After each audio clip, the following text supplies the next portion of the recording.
If we as leaders never let go, we are going to constrain or restrict growth of our organization, but then also the people we're hiring and we're paying to support us.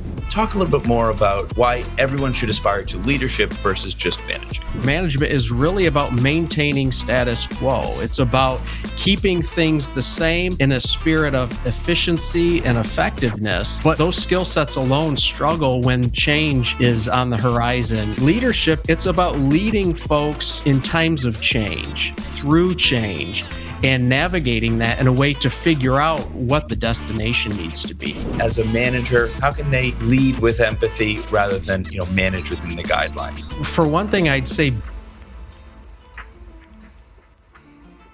my guest today is Matthew Price, freethinker and someone who walks the walk in encouraging idea generation to spur growth at companies big and small. My conversation with Matthew addresses how to lead freely in bureaucratic environments, using red tape as a guideline rather than a single lane. I really enjoyed this conversation as it's all about people empowerment and open-minded thinking. Hello, Matthew. Good to see you. Thanks for being on. Hey, Jesse, great to be here. Thanks for having me. You've recently written a book called How to IQ, which talks about leading with empathy, leading with EQ. And that's why I thought this was a really good place to start. Leading versus managing to good decision making. Let's just talk about what leading versus managing is a little bit more and what good decision making looks like, right? I know you briefly introduced it with not just the rules, but how to approach it. Talk a little bit more about effective leadership and where it can go wrong in the sense of managing by micromanaging. And why everyone should aspire to leadership versus just managing. One of the most influential, I think, writings about the difference between leadership and management that I have read was an article by John Cotter in Harvard Business Review, published back like in 1990 or 1991. Okay. And it really differentiates between the two. It establishes they're not the same. It establishes that it is less about titles and it's more about function and need. And managing or management is really about maintaining status quo. It's about keeping things the same in a spirit of efficiency and effectiveness, but those skill sets alone struggle when things aren't the same. In other words, when change is on the horizon or it's needed. And that's where leadership come in. Leadership is different. It's about leading folks in times of change, through change, and navigating that in a way to figure out what the end result needs to be or the destination needs to be. It's figuring out how to figure out what hasn't already been defined or described or determined for you. And so that, to me, that really has resonated throughout my career. I've seen that especially because my career has been focused on quality and regulatory compliance in highly regulated worlds, medical device and pharmaceutical. And so you think about those highly regulated worlds, plus being a person responsible for ensuring the company complies with laws and regulations, you can see how naturally my focus and goal should be hyper control. Keep everything under control, locked in. Nobody steps out of line, all of those things. But what I've seen over my career is that doesn't work. And the more that organizations, be them in compliance or highly regulated worlds or in other industries, it really is the same. The more we try to control without helping others to understand how to figure out what to do in undefined circumstances, the more we can do that, the better the organization will be. And quite honestly, it's true of us in our personal lives too, right? Everything isn't just laid out and defined purposely in life. We have to figure it out. A lot of these lessons apply to us personally as well. Great. So I want to get into the managing and leading in regulated industries and kind of navigating the bureaucracy and red tape in a moment. First, I want to ask you questions as it relates to talent, right? This is a talent podcast. So, if we're addressing the candidate population who might be listening, what are some things that they can look for either in a good leader, if they're seeking, maybe if they're interviewing, how do they know that they're interviewing with a leader rather than a manager? And then maybe the flip side, right? As a manager who might be interviewing, how can they lead with empathy rather than manage within the guidelines? For one thing, I'd say be clear on what it is the need is for which you're seeking to hire somebody. Is it more of a managerial role? Is that what you need? Or is this more of a trailblazer role or a role within an organization that is seeking accelerated growth, or refining of what we have because what we have right now is not working. So I think really it's understanding what is the need. Based on that, hiring for the skill set that is needed, because managing and leading are different things. They're both needed in an organization, but they're not the same thing. So be clear on what it is you're hiring. For ones who are in managerial roles, who are stuck in the now, and want to advance past that to be more of leaders, understand those skill sets that are needed for dealing with change, getting people to follow you because they want to, not because you have an org chart that says they have to, right? Because That's leadership. leadership is getting people to follow you because they want to. And so when you understand those things, and the reality that leadership is a needed skill set in times of change, you have to expect that things aren't going to be predetermined for you. And so how do you work on your skill set to figure out what to do, when to do it, how to do it, when those things aren't defined for you? And then when you think about it in a larger organization, the more you can empower other folks around you to be able to do the same, the less that it's going to be needed for you to be making every decision for everyone in every scenario. Right. If you try to do that, you will constrain the ability of the organization to grow, to be flexible, to adapt, because you're holding on too tightly. Oh, we work, obviously, we're in a sales environment, and recruiting is notoriously, full of salespeople, and many salespeople are naturally type A.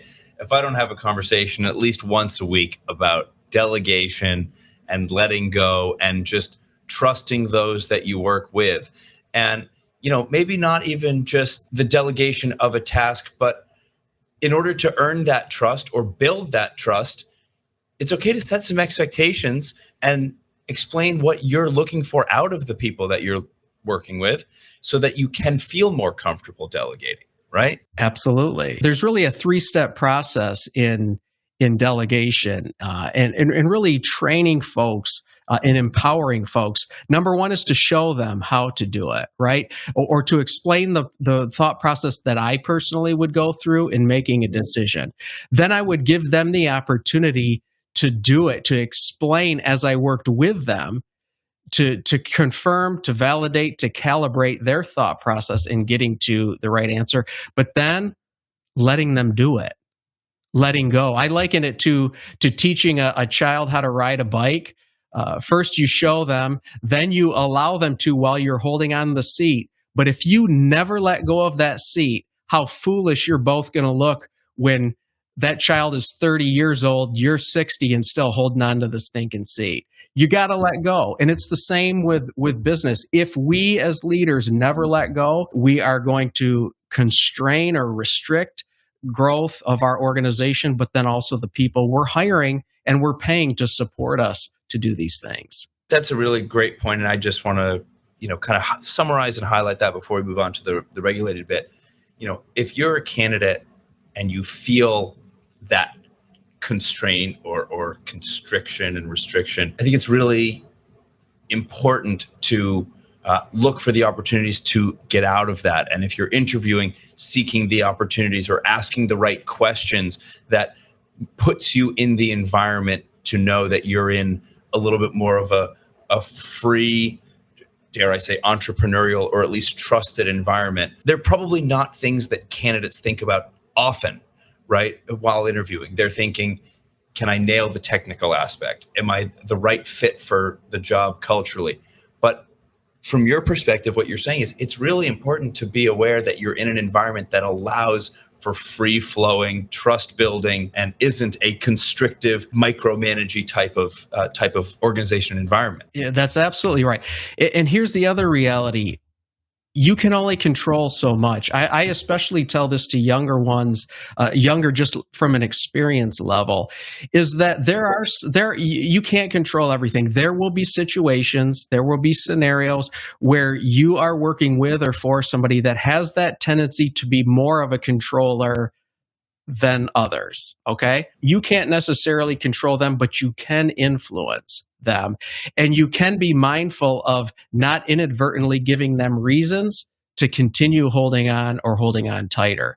It's another thing I talk about in my book. A principle to live by is this striving for excellence, no matter what your role is, no matter what your title is, because in the process, you are establishing the ability for others to trust in you. And that's especially important for ones who tend to hold on to things and control tighter than others. That's a great conversation. And it's so relevant.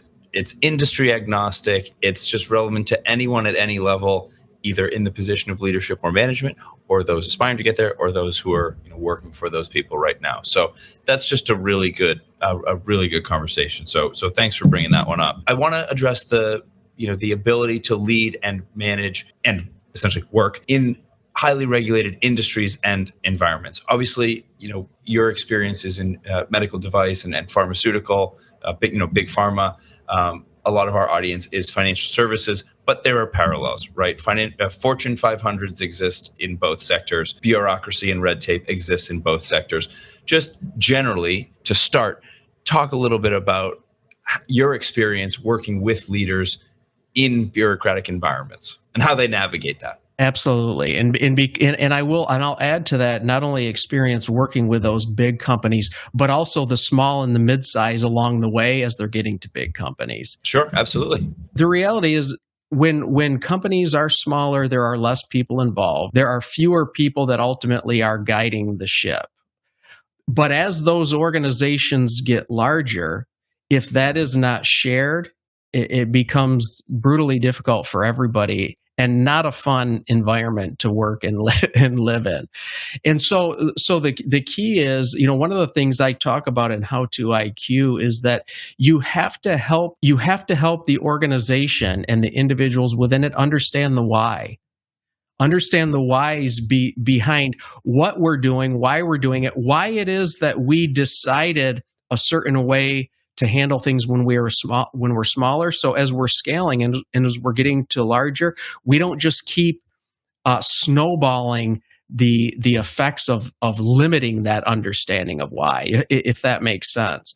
And so in doing so, it's helping the organization to understand how we got to where we are, what is important, what are the values of the organization that essentially make up the mission, and how, no matter what the role is that we have within the organization, how we live up from our vantage point and support that mission for the organization, so it's clear to others, whether even if we never say word for word what that mission is.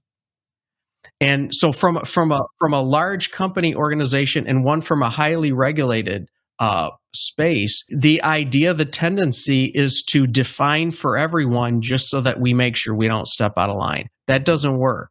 And so even at times where we have rules in place, procedures, written, SOPs, those serve as sentinels to teach and to protect, right? Teach employees, protect the organization. And those were determined at a point in time based on very specific circumstances that may not always apply. So when we help our employees, our team members to understand how we got there, we empower them and they help the organization shift and flex when times and circumstances change and they warrant a change. Those types of sentinels or guidelines, as you put them, they might become outdated with the changing of the times. A company's values, they're literal, on the homepage, the values may change. The path through the bureaucracy may change. The regulation itself may change. Indeed.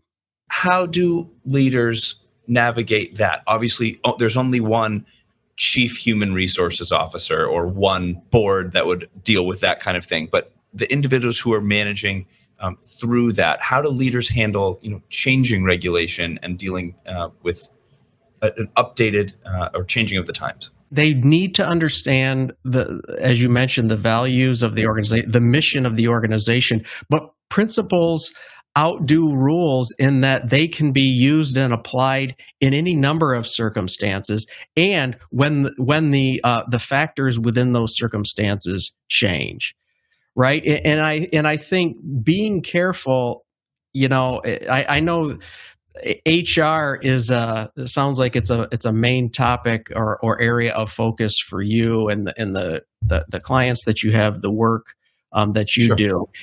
Being careful We not partner with to, them. yeah, being careful not to over empower human resources to enable the individual leaders within the groups to not be leaders, right? To over define, over control from an HR standpoint, and to tell everyone what to do, because that again, we've already talked about the fact that it doesn't work.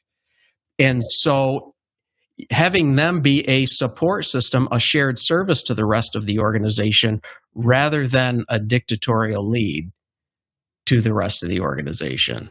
Right. If I'm sensing a theme here, right, and this is something that it's clear that you believe in and you consult, your kind of golden thread through which you consult, it's about empowering idea generation and free form operation, right? The boundaries are a lot looser. They exist, but they're a lot looser than, the dirty word that actually might be bureaucracy or red tape. Your niche, your position is to allow leaders to work within those guidelines. Yeah, So give them guardrails, not a tightrope. exactly.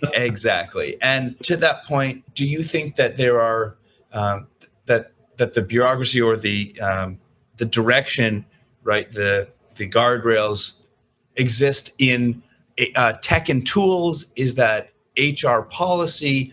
Is that advisory board or investment board driven? All of the above?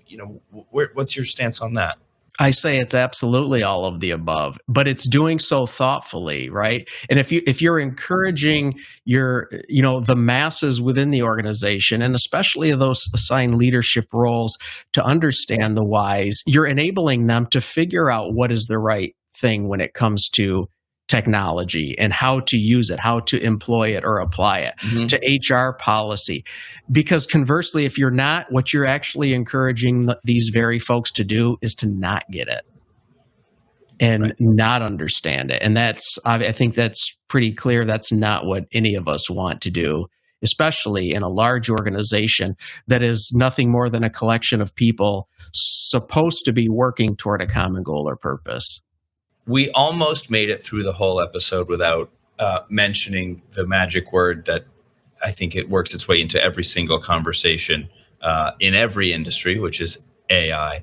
Yeah, almost. And we could have gone without it, but I just think the last comment you made, that's something that I think, and I've actually attended a symposium, and the CEO of that company has been a guest on the podcast. But I think about AI and how, especially at banks and in financial services, these large language models and agentic AI systems and tools are used to augment, right? And that's the real key word there is they're not meant to replace, but they're meant to augment.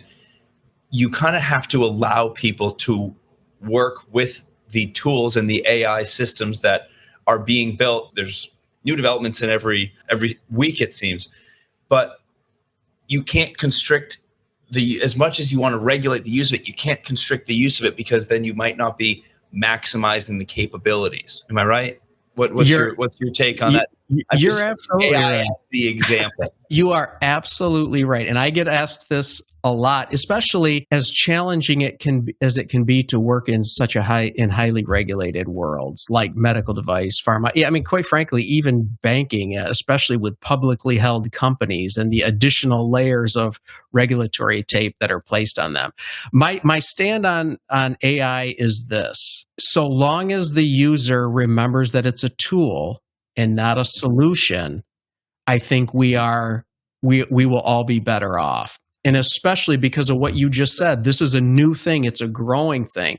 Like we didn't talk about this before, but I'm a type 1 diabetic. I actually talk about this in my book, the need that there is to take risk for advancement, but it's got to be calculated, and you have to pay attention to it along the way because you're predicting things in advance. You got to pay attention to what is the outcome, what I expected, and if not, how do I adjust accordingly? So I think that's true with AI, like with diabetes care, the way that it has grown so much. Now I have an insulin pump and a continuous glucose monitor that are both connected to my smartphone and that make adjustments along the way on their own if I allow them to do so.